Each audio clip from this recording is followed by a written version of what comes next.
everybody, and welcome to All About Health and Wellness. I'm Dr. Kevin Usry with my esteemed manager extraordinaire, Heather Klein. Heather, say Thanks hi. for having me again. We're brought to you by Podcast Junkies. If you're looking to share your message to the masses, then you got to get in contact with Christian Perillo or Ben Castro at Podcast Junkies. That's spelled Junkeez. So they're in Boca Raton. Get in touch with them if you want to get podcasts on the air. Today we're going to talk about all the instruments, among a few anyway here today, that we use at All American Wellness. And I'd like to show you a few things, if I may. Number one, this was No Skin Nelson, is that what you call it? No Skin Nelson. No Skin Nelson. This is what a spine actually looks like. So this is kind of like a dentist coming to you with a pair of teeth or two areas of the mouth that they deal with. This is what we deal with at All American Wellness. This is your spine. There are 33 bones stacked one on top of the other. These bones have a particular name. They're called vertebrae. And each vertebrae has to rotate, laterally flex, bend backwards and forwards. And when this condition occurs where one or more of those movements no longer exists, we call that a vertebral subluxation. These vertebral subluxations are as common as plaque on teeth. And just like a dentist treats cavities, this is the main thing we treat, which is known as vertebral subluxation. In between these bones, you see these almost kind of semi-clear objects here. These are the discs that everyone talks about when they say, oh, I slipped my disc, I injured my disc. 25% of your height comes from these discs. So when the discs start to degenerate, you can lose up to 25% of your height. I thought we would discuss today, what is it that we actually do at All American Wellness? And as I just told you, we treat vertebral subluxation. We treat a lot of different people who come in as a result of car accidents. And today we're going to focus in on the cervical spine or the neck. Why is that? Well, with the 3-point safety harness, the greatest area of trauma and the most frequently traumatized area of the body is the cervical spine. When we have that 3-point safety harness, it is the only area that isn't belted and secured. The torso is secured, the low back is secured, the pelvis is secured, but the neck is free to be thrown forward, backward, side to side whenever there is an automobile trauma. In and of those types of injuries, we have traumatic brain injuries that also occur to people. Your brain is literally slammed against your skull several times when you're involved in these kind of accidents. So these are the things we screen for at All American Wellness. Number one, did your brain suffer a trauma? Number two, did your cervical spine suffer a trauma and how bad? And of course, we look at the mid-back and low back and pelvis, but today we're going to focus in on the cervical spine. You want to hold Nelson? I'll hold Nelson. By all means. Why don't you hand me whatever nickname you've given this instrument? This is called the adjuster. Typically years ago, chiropractors used to use their hands, and some of us still do, and various different techniques to reduce these subluxations. I was introduced to this instrument adjusting by a man named Dr. John Brimhall, who's known as the father of wellness, and reluctantly I started using this instrument because I like to adjust people by hand, and he gave me compelling arguments saying, well, this is reproducible all day long from the beginning of your shift to the end. It doesn't have a sick day, it never gets tired, and he's right. It is totally reproducible, it is extremely comfortable, and very effective at reducing subluxation. If I can have Nelson for just a moment. So when we're treating subluxation in the spine, we simply place the instrument in this area and we put the particular area that we're adjusting into motion. And with these reproducible thrusts, we're eventually able to reduce the subluxation quite nicely and easily. If I could have this single adjustment piece. I'm going to just continue to talk more about what we do at All American Wellness. And for just this one moment, we're going to go away from the cervical spine into the lumbar spine, simply because the anatomy is not as compacted in the lumbar spine as it is in the cervical spine. But if you take a close up here, you can see what this looks like. This is an example of what a disc injury looks like. It can be a herniation, and it physically blocks. Are we doing a close up here so we can see that? It physically blocks this nerve um, from bringing the message from the brain to the rest of the body, in this particular case to your quadricep muscle or the thigh muscle in the front of your leg. And when that blockage occurs, the leg doesn't work right. The knee may start to give patients pain. If it's serious enough, it can even reduce the person's ability to use their leg, and it can give out from under them. What we do here, if you can imagine a person laying down, we actually press into the abdomen slightly. We use this instrument. The inertia of the instrument actually pushes that material back into its normal anatomical position and takes the pressure off the nerve, and instantly that function returns. And this is fantastic. This is what happens to many people when you reduce their subluxations, when you reduce their disc swelling. Their function returns to normal as quick as you can blink your eye. And once again, the communication between the brain and the rest of the body is established. I have one or two more instruments to show you. This is called a percusser, and we use this in addition to the tool that we use for reducing subluxation. This percussor, which actually won't turn on right now, but this percussor will actually go back and forth like a jackhammer rapidly, up to 800 times per second, and it's quite comfortable. It almost feels like a vibration sensation. But many of our patients who have subluxation and muscle injury have what they call myofascial, meaning the muscle, fascial, the specialized tissue found underneath the muscle and covering the muscle called fascia. So myofascial pain syndromes are very, very common when people are involved in automobile traumas. So once we reduce the disc problems, once we reduce the vertebral subluxations, we use this myofascial percussor to release the fascia and once again help the muscle function back to normal. There's not a person who's come into this office that isn't extremely delighted when we use this. As a matter of fact, we use it once. It's always requested during our treatment sessions. So that is the percussor. It is one of the things we do use at All American Wellness. And this next instrument I'm going to show you is called a cold laser instrument. The laser is one of the greatest instruments I have ever had the pleasure of working with. And once we use this and turn it on, we use this light, or this healing light, on the patient's skin, and maybe I can get my assistant to turn them both on for me while I talk to you. Obviously, I'm laser focused myself. I can focus on one thing.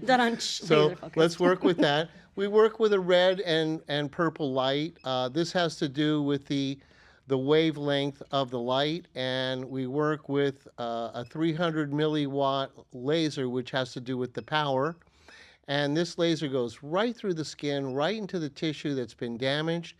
Might be a disc, might be a muscle problem.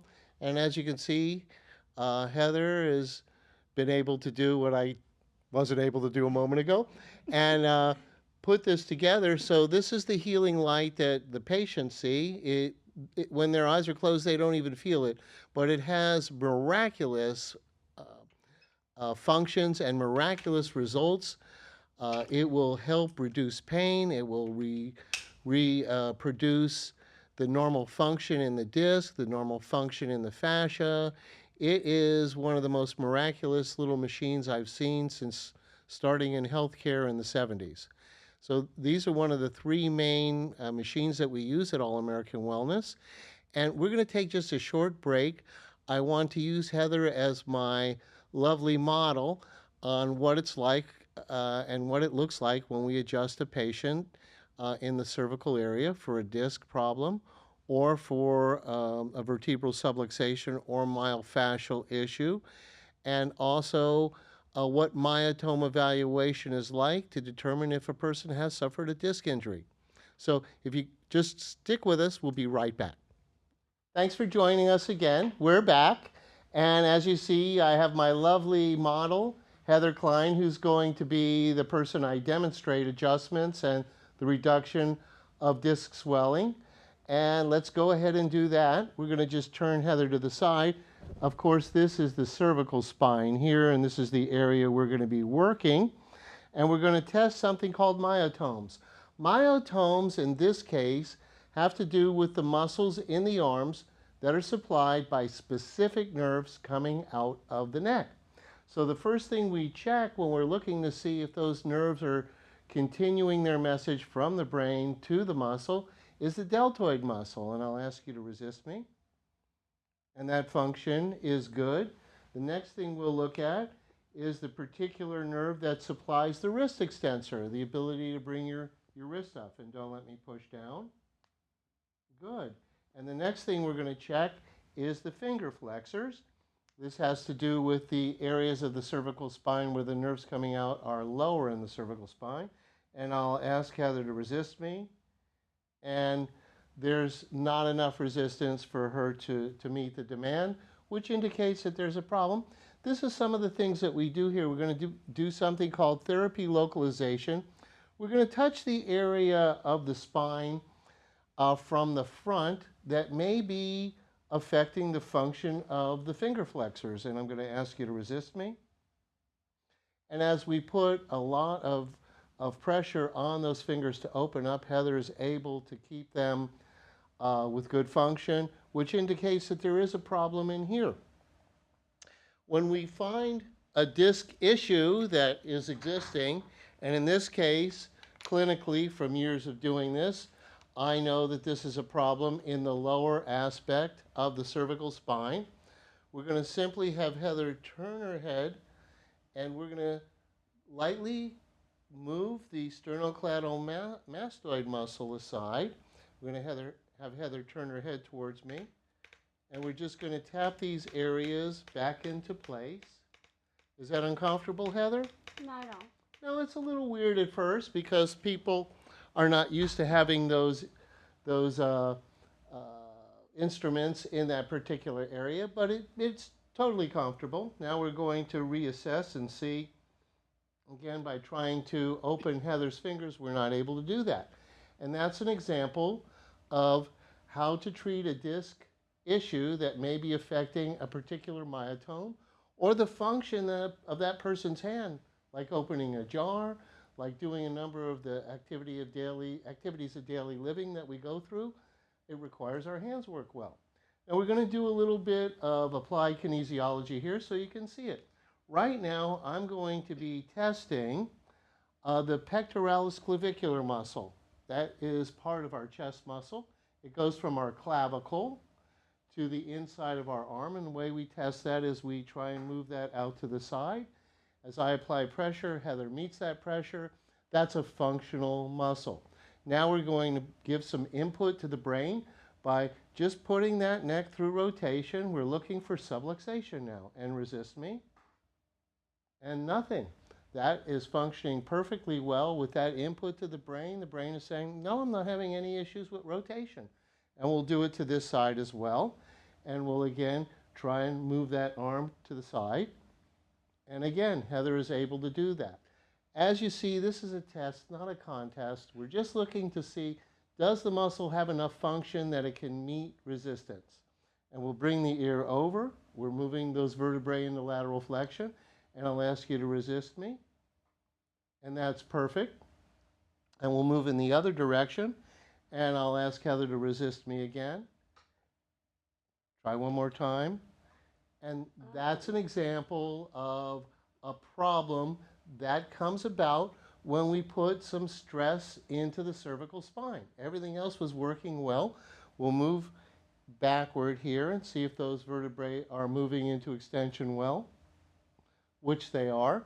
And we'll move forward and see if those vertebrae are moving forward in that position when the patient moves forward. So really the only subluxation we found was in the upper part of those 7 bones that make up the neck. That's the 3rd cervical bone, or what we call C3. It is the primary mover for lateral flexion. So what we're going to do is we're just going to take that 2-pronged piece to the adjuster. We're going to simply go through motion, bringing that neck into extension. You might even hear this sound. It's dull at first, and that represents its meeting resistance. So we'll just keep moving in this direction until that resistance sound goes away. And you might be able to hear it clicking like that. And that tells us that we're not getting any resistance at all, that the bones are moving perfectly well without restriction. And that is exactly what an adjustment at All American Wellness looks like. We'll retest that area where we found some issue into right lateral flexion. And again, as we test that muscle integrity has come back to normal. We may also utilize the percussor, and we may use it on the area of the neck here and work on the neck extensors and the muscles that help the cervical spine or neck move into lateral flexion. And we'll work on this area, just freeing up any of the fascia that may be adhering to the muscle. And if you've ever had the unfortunate experience of ironing, it feels exactly like that when you're ironing a shirt, for instance, and you hit a wrinkle in the fabric, the iron sticks. And that's exactly how easy it is to release fascia in the muscles. You recognize that stickiness and you keep repeating it over and over again like you're ironing out wrinkles in the fascia. We follow it up with the laser, and we use certain frequencies. Certain frequencies and frequencies of light have to do with how often the light turns on and off. And it has certain effects on the body that can be quite miraculous. Many times we use these lasers for just a few seconds, maybe 90 seconds, and go ahead and bring your ear into lateral flexion and bring it back to normal or the middle and back again into lateral flexion. And this is simply what we do at All American Wellness. These miracles occur every day as a result of these tools and, of course, the knowledge on how to use them. And I was glad I was able to share this with you today so you can see how comfortable it is to have a chiropractic adjustment using instruments, and what a percussor looks like, and what a class 3 or cold laser treatment looks like. So thanks for joining me today. I look forward to seeing you in the future. I wish you well. Heather, got anything to say our audience to say to our audience out there? I'm ready for you to percuss this side too. It was great being with you today. Thanks for joining us. We'll see you next week. Bye-bye now from All American Wellness Center and All About Health. Oh, and one more thing. If you're looking for us, look on YouTube for All About Health and Wellness. Look on Spotify for All About Health and Wellness. And look for us on Apple. Also, if you are old school and you want to call us on the phone, 561-863-8779. We'll look forward to hearing from you. Don't forget about our free 15-minute evaluation. And if you have been in a car accident, by all means come and see us before 2 weeks go by. A few minutes will give us a lot of information on whether you've suffered any kind of injury that could turn into a permanent problem. Again, thank you from Heather Klein and myself. We wish you well. Bye-bye now. Bye-bye.